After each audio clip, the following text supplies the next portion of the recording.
اعوذ باللہ السمیع العلیم من الشیطان الرجیم من ہمزہ ونفخہ ونفثہ بسم اللہ الرحمن الرحیم هل اتاک حدیث الغاشیہ سورۃ الغاشیہ۔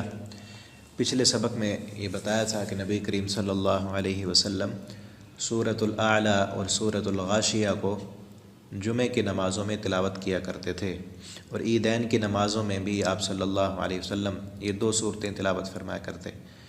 تو ہر جمعے ان صورتوں کو دوبارہ سے دہرانے کا، تلاوت کرنے کا مقصد یہ ہے کہ ان میں کچھ ایسے اسباق موجود ہیں جن کو ہر ہفتے دہرانے کی ضرورت ہے۔ تو جب ہم اس کے ترجمے کو دیکھیں گے، پڑھیں گے تو وہ سبق ہمیں یاد آئیں گے۔ اس صورت میں اللہ تعالیٰ نے قیامت کا تذکرہ کیا ہے، اور قیامت کے دن کامیاب ہونے والے لوگوں کا ذکر کیا ہے اور ناکام ہونے والے لوگوں کا ذکر کیا ہے۔ جنت اور جہنم کا تذکرہ کرنے کے بعد یہ بتلایا ہے کہ جو رب اس دنیا کو بنا سکتا ہے وہ رب جنت اور جہنم بھی بنا سکتا ہے۔ چلو دیکھتے ہیں۔ اللہ تعالیٰ فرماتے ہیں حل اتاکا، کیا آئی ہے آپ کے پاس حدیث و خبر الغاشیہ، ڈھانپ لینے والی کی، چھا جانے والی کی۔ وہ قیامت جو آئے گی اور چھا جائے گی۔ غاشیہ قیامت کے ناموں میں سے ایک نام ہے، کئی نام ہیں قیامت کے، جن ناموں میں الغاشیہ بھی ہے، الحاقہ، القارعہ، الصاخہ، الطامۃ الکبریٰ، یہ سارے قیامت کے نام ہیں۔ اس کی مختلف کیفیتوں اور ہولناکیوں کی حساب سے یہ نام رکھے گئے ہیں۔ تو الغاشیہ کا معنی چھا جانے والی، جس طرح ہم کہتے ہیں نا کہ بیماری آئی اور چھا گئی، فلاں آیا کرکٹ کا کھلاڑی اور گراؤنڈ میں چھا گیا وہ، تو قیامت بھی اس قدر چھا جائے گی، اس قدر چھائے گی کہ اللہ تعالیٰ فرماتے ہیں دوسرے مقام پر کہ فَكَيْفَ تَتَّقُونَ إِن كَفَرْتُمْ يَوْمًا يَجْعَلُ الْوِلْدَانَ شِيبًا، تم اس دن سے کیوں نہیں ڈرتے جو اس قدر چھائے گا کہ ولدان شیبا، چھوٹا دودھ پیتا بچہ وہ بھی اس دن کی ہولناکی سے بوڑھا ہو جائے گا۔ دودھ پیتا بچہ ہو نا گھر میں، اس پر کوئی حالات کی تبدیلی اثر انداز نہیں ہوتی۔ گھر میں کوئی فوت ہوا ہے، کوئی خوشی ہے، غمی ہے، جو مرضی ہے اس کو اس کی خوراک مل جائے وہ سکون سے ہے۔ لیکن قیامت اس قدر شدید ہوگی، اس کا چھا جانا، اس کی تکلیفیں، اس کی ہولناکی، کہ اس دودھ پیتے بچے پر بھی اثر انداز ہوگی اور اسے بھی بوڑھا کر کے رکھ دے گی۔ اللہ تعالی ہم سب کو ان تکلیفوں سے محفوظ فرمائیں۔ وجوہ یومئذ خاشعہ، کچھ چہرے یومئذ اس دن خاشعہ، ذلیل ہوں گے، کچھ چہرے اس دن ذلیل ہوں گے۔ اللہ تعالی ہمارے چہروں کو اس دن کی ذلت سے محفوظ فرمائے۔ نبی کریم صلی اللہ علیہ وسلم دعا فرمایا کرتے تھے اللہم احسن عاقبتنا فی الامور کلہا واجرنا من خزی الدنیا وعذاب الآخرہ، اللہ میرے سارے معاملات کو درست کر دے، واجرنا من خزی الدنیا، اللہ دنیا کی رسوائی سے بچا لے، وعذاب الآخرہ، اور آخرت کے عذاب سے بھی محفوظ فرما۔ تو وہ کون لوگ ہوں گے جو قیامت کے دن جن کے چہرے ذلیل ہوں گے؟ عاملۃ ناصبہ، وہ عمل کر کر کے تھک جانے والے ہوں گے۔ عامل عربی زبان میں مزدور کو کہتے ہیں، مزدوریاں کر کر کے، محنتیں کر کر کے، اور ناصبہ تھکا ہوا مزدور، کہ اتنے کام کیے اب اس کی تھکاوٹ کے آثار چہرے سے نظر آ رہے ہیں، اس کو ناصب کہتے ہیں۔ ناصب اصل پیشانی کو کہتے ہیں۔ تو وہ عمل کر کر کے تھک جانے والے، یہ دونوں طرح کے ہیں۔ ایک وہ جنہوں نے آخرت کے لیے کوئی عمل ہی نہیں کیا، دنیا کی ساری محنت ان کی دنیا کے لیے تھی، دنیا کمانے کے لیے، شہرت حاصل کرنے کے لیے، دنیا میں عہدے حاصل کرنے کے لیے، تو دنیا کی محنتیں دنیا کے لیے تھیں تو دنیا میں رہ گئیں۔ آخرت کے دن آخرت کے لیے کیا کچھ نہیں تھا تو ذلیل ہوں گے۔ کچھ وہ ہوں گے جنہوں نے آخرت کے لیے محنتیں تو کیں، لیکن وہ محنت ان کی اللہ رب العالمین کی رضا کے مطابق نہیں تھی، اللہ کے حکم کے مطابق نہیں تھی، نبی صلی اللہ علیہ وسلم کی سنت کے مطابق نہیں تھی، تو عمل کر کر کے تھک گئے ہوں گے، لیکن جائیں گے جہنم میں۔ اس میں کتنے ایسے لوگ ہیں جنہوں نے آج آخری نبی محمد صلی اللہ علیہ وسلم کا کلمہ نہیں پڑھا، لیکن وہ رفاع عامہ کے کام کرتے ہیں، وہ کئی ہسپتال انہوں نے بنائے ہوئے ہیں، بہت نیکی کے کام کرتے ہیں، لیکن اگر ایمان نہیں ہے، عقیدے میں شرک ہے، بگاڑ ہے، تو وہ جائیں گے جہنم میں۔ اسی طرح کئی کلمہ پڑھنے کے بعد جو انسان شرک کرتے ہیں، بدعات کا ارتکاب کرتے ہیں اور چھپ چھپ کر گناہ کرتے ہیں، نبی کریم صلی اللہ علیہ وسلم کی شان میں گستاخی کرتے ہیں، ایسے سب بندوں کے اعمال قیامت کے دن ضائع ہو جائیں گے۔ نیکی کی قبولیت کی شرائط میں سے سب سے پہلی شرط یہ ہے کہ انسان کا ایمان اللہ کی ذات پر پختہ ہو، کامل مومن ہو، اور پھر عمل کرنے کے وقت نیت جو ہو وہ رب کو راضی کرنے کی ہو، اور پھر اس کے ساتھ ساتھ نیت رب کی رضا کی ہو اور عمل سنت کے مطابق ہو، تو پھر جو ہے نا وہ عمل اس کا قابل قبول ہوگا، ورنہ وہ عمل اللہ رب العالمین کی بارگاہ میں مردود کر دیا جائے گا۔ عاملۃ ناصبہ، عمل کر کر کے تھک جانے والے، لیکن تصلا نارا حامیہ، انہیں بھڑکتی ہوئی آگ میں ڈال دیا جائے گا۔ تسقا، تصلا نارا حامیہ، داخل ہوں گے وہ آگ میں، حامیہ بھڑکتی ہوئی، تسقا انہیں پلایا جائے گا، من عین ایک چشمے سے، آنیہ جو کھولتا ہوا ہوگا، کھولتا ہوا پانی۔ جب جہنم میں جائیں گے پیاس سے ہلکان ہوں گے، پانی مانگیں گے تو جہنم سے کھولتا ہوا پانی دیا جائے گا۔ حدیث میں آتا ہے کہ اس قدر وہ پانی گرم ہوگا کہ جہنمی کے چہرے کے قریب کیا جائے گا تو چہرے کا گوشت پگھل کر اسی پیالے میں گر جائے گا۔ اعاذنا اللہ منہ۔ لیس لہم طعام، نہیں ہوگا ان کے لیے کھانا، الا من ضریع، مگر کانٹوں والا درخت، زہریلے کانٹے جو جہنم میں درخت اگے گا وہ کھائیں گے۔ اور ضریع تھوہر کے درخت کو کہتے ہیں، بعض نے کانٹوں زہریلے کانٹے اس کا ترجمہ کیا ہے، بعض نے زقوم کا درخت، تھوہر کا درخت۔ یہ جو دنیا میں ہے نا اس کو جانور بھی نہیں کھاتے، اور یہ دنیا کا ہے درخت۔ وہ قیامت کے دن جس کو جہنمیوں کی خوراک بنایا جائے گا وہ جہنم سے اگے گا، اس کا پانی جو لگے گا وہ دنیا کا پانی نہیں ہوگا، وہ جہنمیوں کی پیپ اسے لگے گی، اس سے وہ پروان چڑھے گا اور بڑھے گا، اور جہنمیوں کو وہ بطور خوراک کھلایا جائے گا۔ وہ خوشی سے نہیں کھائیں گے تو فرشتے ان کے منہ میں وہ ٹھوس دیں گے کہ تم دنیا میں حرام کھاتے تھے، اللہ رب العالمین کی بغاوتیں کرتے تھے، اب یہ کھاؤ۔ لیس لہم طعام، نہیں ہوگا کھانا، الا من ضریع، مگر سوائے اس زہریلے کانٹوں کے اور کچھ نہیں ہوگا۔ لا یسمن، نہ وہ موٹا کرے گا وہ کھانا، ولا یغنی، اور نہ کام آئے گا، من جوع، بھوک سے، نہ بھوک مٹائے گا نہ موٹا کرے گا۔ کھانے کے یہی دو فائدے ہوتے ہیں، ایک انسان کو صحت ملتی ہے، موٹا تازہ ہوتا ہے بندہ، اور دوسرا بھوک مٹتی ہے۔ اس جہنم کے کھانے کے دونوں فائدے نہیں ہوں گے، نہ پانی پینے سے پیاس بجھے گی، نہ یہ کھانے سے ان کی بھوک مٹے گی۔ وجوہ یومئذ ناعمہ، جہنم میں کا تذکرہ کرنے کے بعد کہ جہنم میں کیا خوراک ہوگی، کون سے لوگ جائیں گے جہنم میں، اور ساتھ ہی اللہ تعالیٰ نے جنت والوں کا ذکر کیا۔ وجوہ ان کی اس قیامت کے دن، الغاشیہ جو چھا جانے والی قیامت آئے گی نا، وجوہ ان کچھ چہرے اس دن ایسے بھی ہوں گے، ناعمہ جو نعمتوں والے ہوں گے، جو خوش و خرم ہوں گے، تر و تازہ ہوں گے، ہنس رہے ہوں گے، مسکرا رہے ہوں گے۔ لسعیہا راضیہ، اپنی کوششوں پر وہ راضی ہوں گے، کیونکہ دنیا میں جو انہوں نے اللہ کو راضی کرنے کے لیے کوشش کی، محنت کی، اس کوشش کا جب ثمر اور نتیجہ وہ دیکھیں گے تو راضی ہو جائیں گے۔ جس طرح دنیا میں ایک انسان محنت کرتا ہے، کوشش کرتا ہے، اس کا جب پھل اسے آنکھوں کے سامنے نظر آتا ہے تو وہ خوش ہو جاتا ہے، ساری تھکاوٹیں اس کی دور ہو جاتی ہیں۔ ایک طالب علم سارا سال محنت کرتا ہے، رات دن ایک کرتا ہے، اور وہ راتوں کو جاگتا ہے، امتحان کی تیاری کرتا ہے، جب امتحان میں اس کے اچھے نمبر آئیں اور اس کو تقریب میں سٹیج پر بلا کر انعام دیا جائے تو سارے سال کی محنت کی تھکاوٹ اس کی اس وقت اتر جاتی ہے۔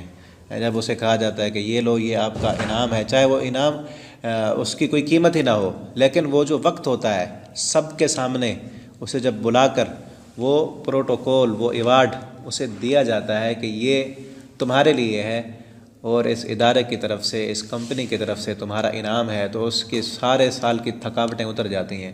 اسی طرح جنت میں اللہ رب العالمین جنت میں پروگرام اور تقریب منعقد کر کے جنتی اپنے بندے کو سب کچھ دے کر پھر فرمائیں گے ان ھذا کان لکم جزاء، میرے بندے یہ میری طرف سے آپ کے لیے ہے۔ تو پھر اس وقت وہ جو وقت ہوگا انسان کی ساری دنیا کی تھکاوٹوں کو وہ اتار کر رکھ دے گا۔ یہ سردیوں کی ٹھٹھرتی راتوں کو اٹھ کر تہجد پڑھتا رہا، یہ صدقات و خیرات کرتا رہا، اللہ کی فرما برداری کرتا رہا، حرام کو منہ نہیں لگایا اس نے، تو پھر یہ بندہ غربتوں میں زندگی بسر کرنے والا، ساری زندگی دکھ، مصیبت، پریشانیاں، بیماریاں آئیں لیکن کبھی اللہ کی نافرمانی نہیں کی، اللہ کی بغاوتیں نہیں کی۔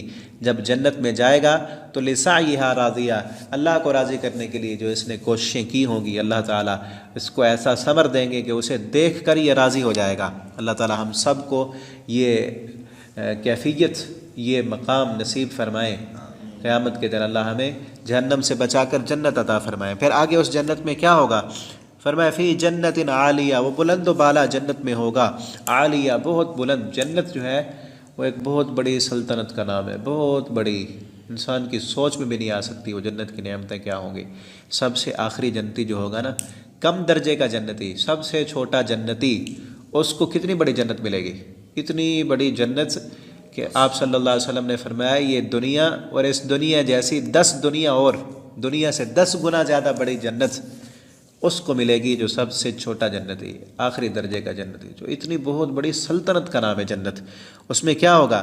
لا تسمع فیہا لاغیہ، نہیں سنیں گے وہ اس جنت میں کوئی لغو بات، کوئی بیہودہ بات، کوئی غیبتیں، کوئی گانے، کوئی فلمیں، ڈرامے ہیں، ادھر ادھر کی باتیں نہیں ہوگی وہاں پر۔ وہاں پر صرف سلامتی ہی سلامتی ہوگی، سبحان اللہ کی صدائیں ہوگی، لا الہ الا اللہ، اللہ کی حمد و ثنا ہوگی ہے۔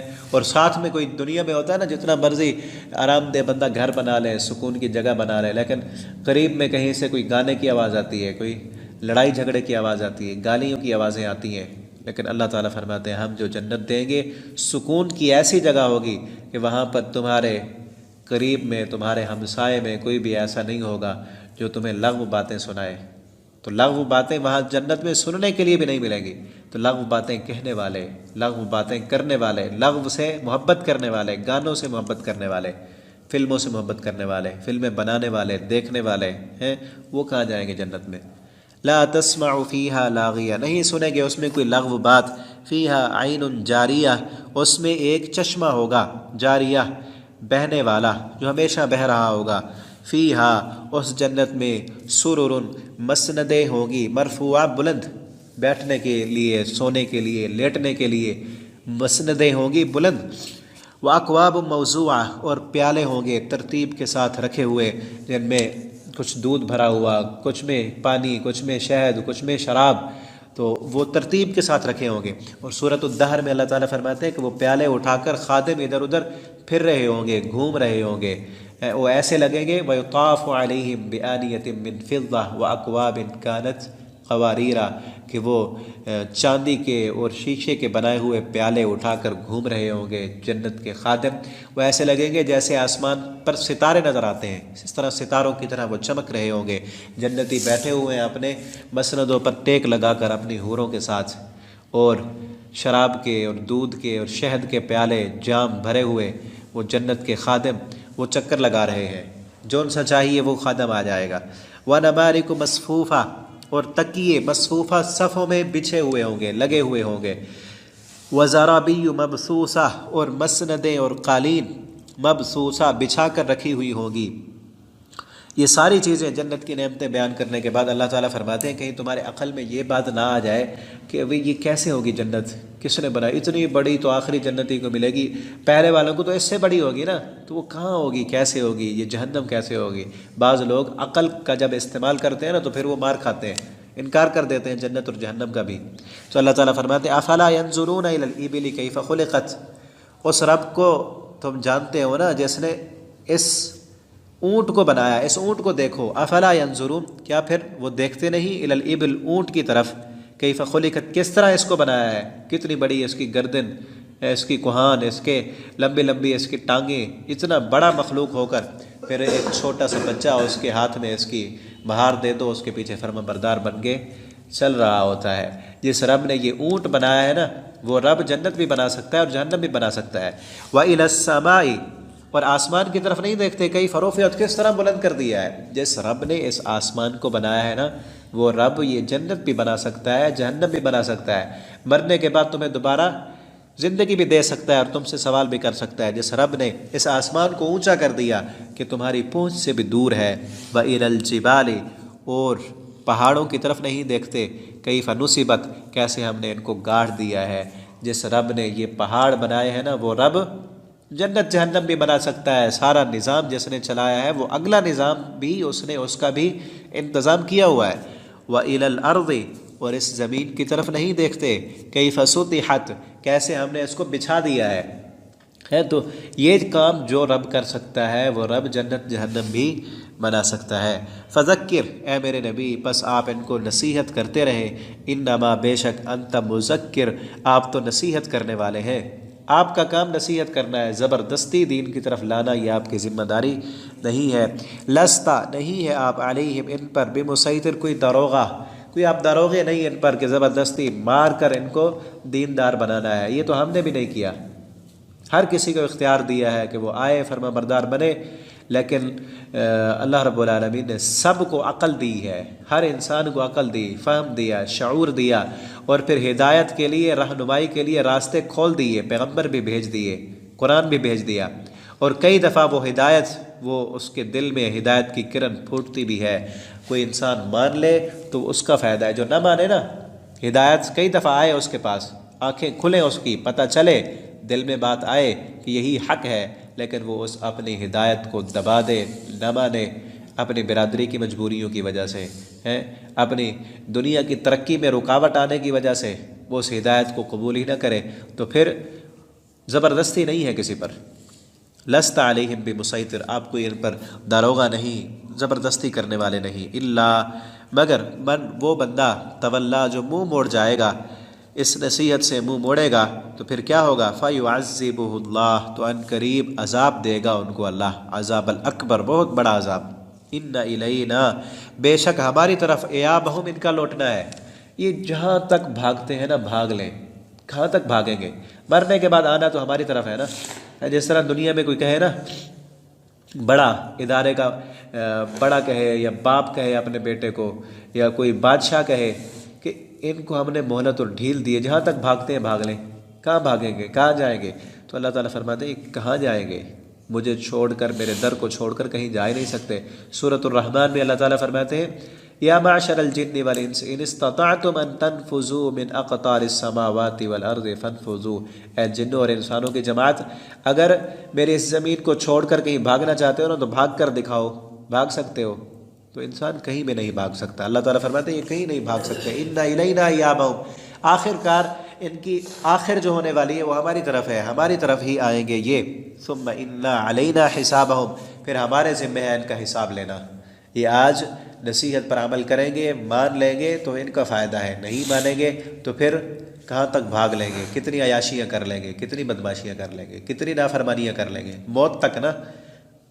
اس کے بعد تو ہماری طرف آنا ہے، پھر ہم ان سے حساب لیں گے۔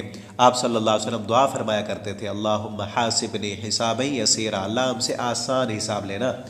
ابھی عائشہ رضی اللہ تعالیٰ عنہ نے پوچھا اللہ کے نبی آسان حساب کیا ہے؟ آپ صلی اللہ علیہ وسلم نے فرمایا آسان حساب یہ ہے کہ اللہ تعالیٰ پوچھیں گے نہیں، صرف دکھا دیں گے میرے بندے یہ تیرے گناہ ہے، یہ تیری نیکی ہے، تو نے کی ہے؟ بندہ کہے گا ہاں اللہ کی ہے، اللہ تعالیٰ فرمائے گا جا میں نے اپنی رحمت سے معاف کر دیا ہے تجھے۔ یہ آسان حساب ہے۔ تو ہم بھی یہ دعا کرتے ہیں اللہم حاسبنا حسابا یسیرا، اللہ ہم سے آسان حساب لینا۔ اللہ تعالیٰ ہم سب کو قرآن کریم کو پڑھنے کی، سمجھنے کی اور اس کے مطابق زندگی بسر کرنے کی توفیق دیں۔ آخر دعوانا الحمدللہ۔